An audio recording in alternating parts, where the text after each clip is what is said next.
Hello everyone.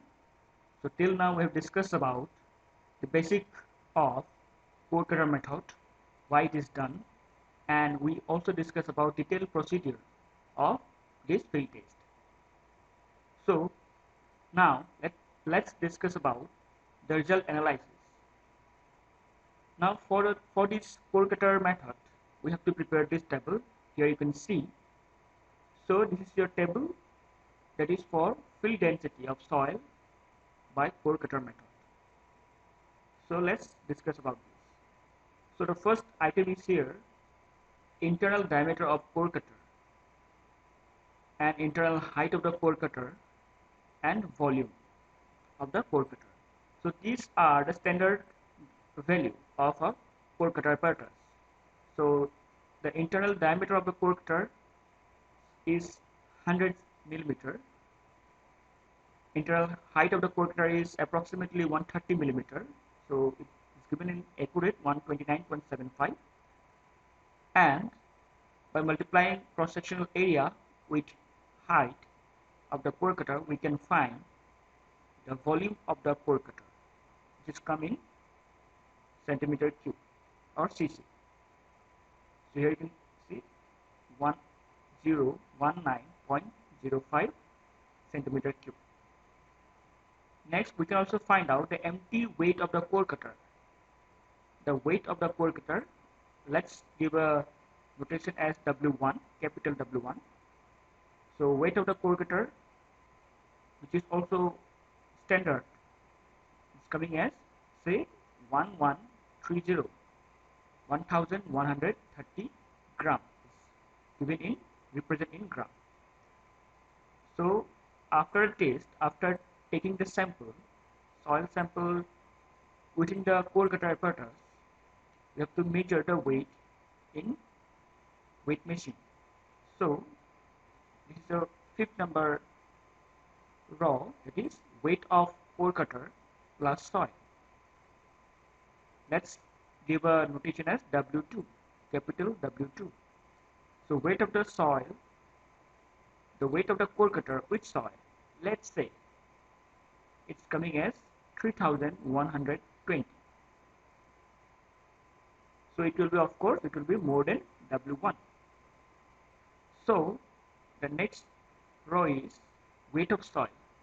So how can you find out the weight of soil inside the core cutter?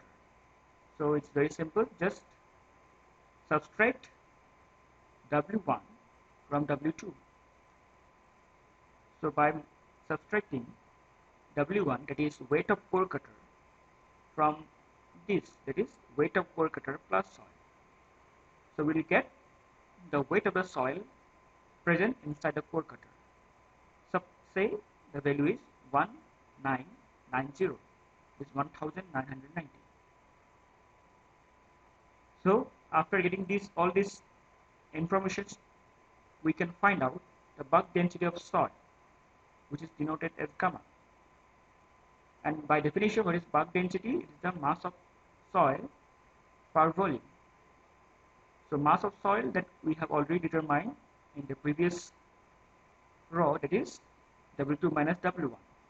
So W2 minus W1 divided by the volume of core cutter, that means this third number row.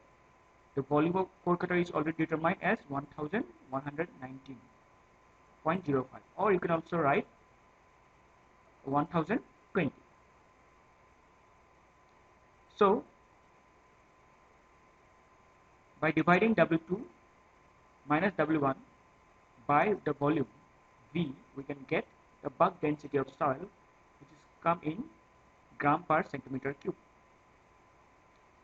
And after the determination of bulk density of soil, we can collect one representative sample from the center of the core cutter, and that representative soil sample is placed inside a oven for water content determination by a standard procedure.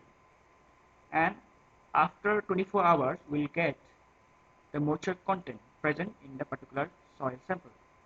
So from that, we can find out the moisture content present. Say it's coming as 17.75, which is represented in percentage. So after getting moisture content, we can determine the dry density of soil, which is by formula is bulk density of soil divided by 1 plus W. W is what? Moisture content. So we have represented or modified the formula, that is 100 gamma, that is bulk density of soil, divided by 100 plus W. W is your moisture content or water content. Simply putting the value here, the value of gamma, that is bulk density, and W is moisture content, we can easily determine the dry density of a soil. It's coming as say 1.66.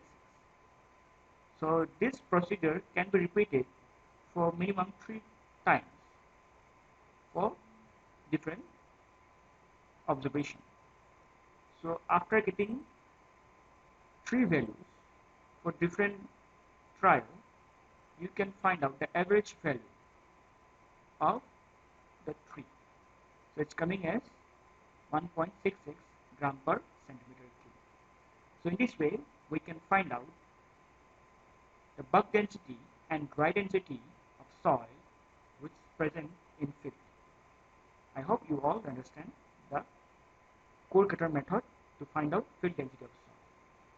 Thank you.